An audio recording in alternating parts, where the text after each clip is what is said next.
विषय था कर्मचारियों की तरफ से कि हमें अश्योर्ड अमाउंट एक चाहिए, जो बहुत लॉजिकल और वाजिब रिक्वायरमेंट। 50% अश्योर्ड पेंशन, ये इस यूपीएस का सबसे पहला। Hello friends, welcome back to another video. तो फिर से एक बार आपका स्वागत है आपका अपना YouTube channel Arun sir GS में। आज पूरे भारत के जितने भी कर्मचारी हैं उनके लिए एक खुशखबरी आई है, क्योंकि लगातार मांग चलती आ रही थी, एनपीएस को लेकर सवाल उठाए जा रहे थे। तो यहाँ पर एक नई स्कीम लेकर मोदी सरकार की कैबिनेट ने उसको मंजूरी दी है। उसका नाम है यूपीएस, यूनिफाइड पेंशन स्कीम। तो यह किस प्रकार से एनपीएस से अलग है और ये किस प्रकार से पूरे कर्मचारी को बेनिफिट देगी, साथ ही बिहार सरकार में जितने भी नियोजित शिक्षक है क्या इनको इससे फायदा होने वाला है या नहीं, इसके बारे में विस्तार पूर्वक से चर्चा करेंगे। तो चलिए चलते हैं, वीडियो को स्टार्ट करते हैं। लेकिन वीडियो को स्टार्ट करने से पहले यदि आप मेरे चैनल पर नए हैं तो चैनल को जरूर सब्सक्राइब करें और वीडियो को एक लाइक जरूर करें। तो चलिए चलते हैं, पूरे विश्लेषण के साथ समझते हैं एनपीएस यूपीएस में क्या डिफरेंस है। जी हाँ, पहले ओपीएस, फिर एनपीएस और अब ये यूपीएस यानी यूनिफाइड पेंशन स्कीम। अब आप सोच रहे होंगे कि आखिर ये यूनिफाइड पेंशन स्कीम जिसको सरकार ने मंजूरी दी है वो एनपीएस से कैसे अलग है और क्या सरकार ओल्ड पेंशन स्कीम की तरफ जा रही है।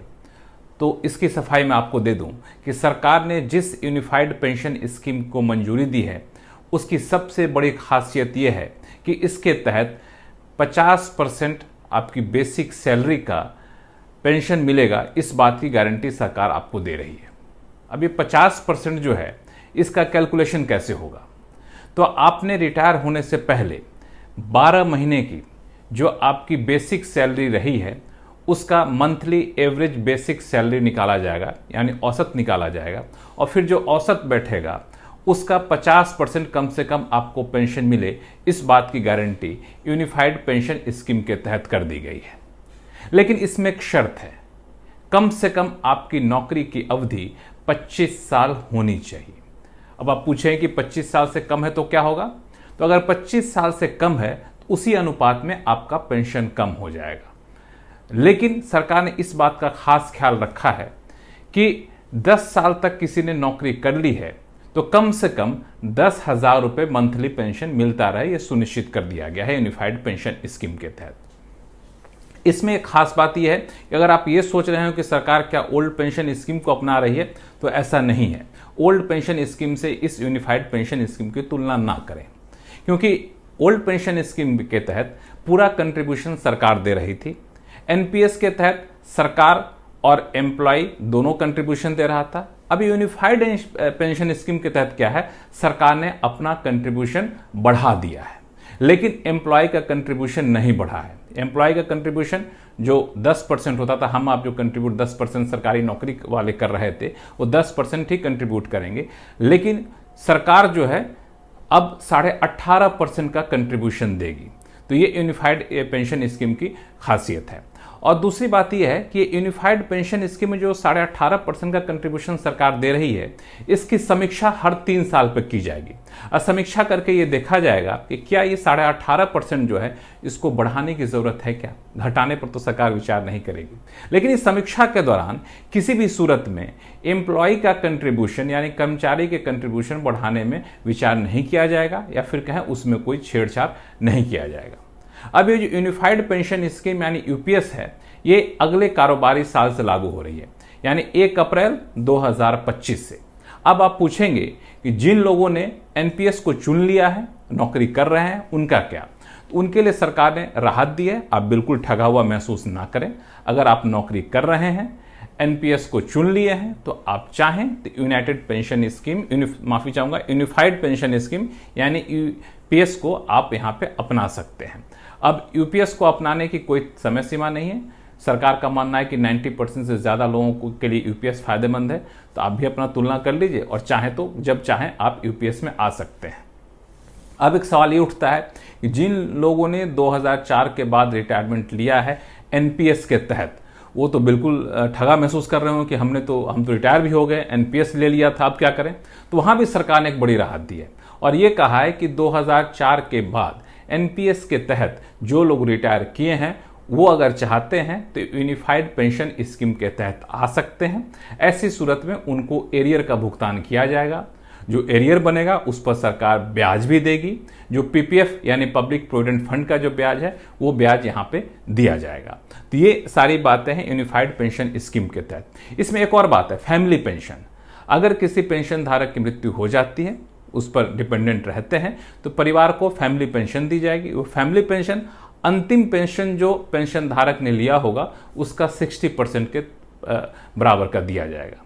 एक और है कि जो लोग सुपर एनुएट हो जाते हैं, तो सुपर एनुएट हो जाते हैं या फिर वैसी सूरत में सरकार क्या कर रही है कि आपको जो है सो ग्रेच्युटी पे कोई फर्क नहीं पड़ेगा, लमसम आपको अमाउंट दिया जाएगा। वो लमसम अमाउंट जो है सो वो आपके सैलरी का, एक महीने की सैलरी का 10वां हिस्सा होगा। और इसमें भी आपको किसी भी तरह का पेंशन पे, एश्योर्ड रिटर्न पे कोई असर नहीं पड़ेगा अगर आप वीआरएस ले रहे हैं तो यहाँ ही बता दूं, वीआरएस ले रहे हैं तो अगर 60 साल की उम्र से पहले वीआरएस ले लिए तो पेंशन आपको 60 साल की उम्र में ही चालू होगा, लेकिन बाकी की सुविधाएं आपको यहाँ पे मिलती रहेंगी। और एक और बात, इसमें इन्फ्लेशन इंडेक्सेशन भी शामिल किया गया है।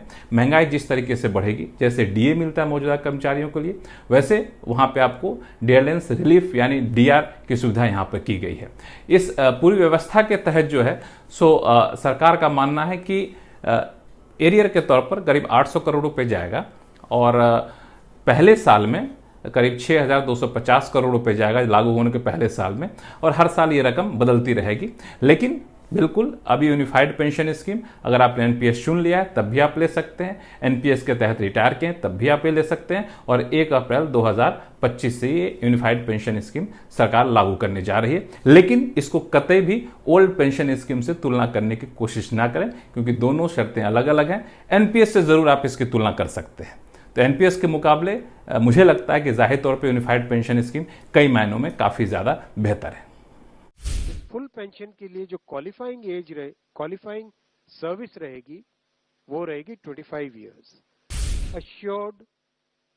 Assured minimum pension 10,000 rupees per month, वो इसमें यूपीएस में थर्ड पिलर ये रखा गया। ऑप्शन रहेगा, कोई अगर एनपीएस में रहना चाहे तो एनपीएस में रह सकता है, यूपीएस में ऑप्ट करना चाहे, which is naturally a very attractive scheme, तो उसमें ऑप्ट कर सकता है। आज प्रधानमंत्री श्री नरेंद्र मोदी जी की अध्यक्षता में यूनियन कैबिनेट ने यूनिफाइड पेंशन स्कीम को अप्रूव किया है, इसको अनुमोदित किया है, और ये स्कीम अभी आने वाले समय में लागू होगी। इंपॉर्टेंट विषय था कर्मचारियों की तरफ से कि हमें अश्योर्ड अमाउंट एक चाहिए, जो बहुत लॉजिकल और वाजिब रिक्वायरमेंट था।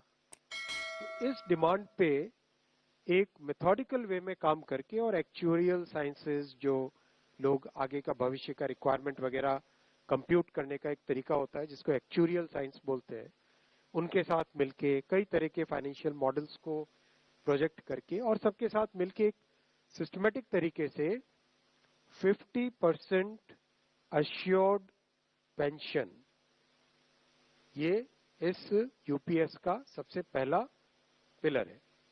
इसकी डिटेलिंग देखनी चाहिए हमें। जो ये अमाउंट मिलेगा वो रिटायरमेंट से पहले के 12 महीनों की एवरेज बेसिक पे का 50% होगा।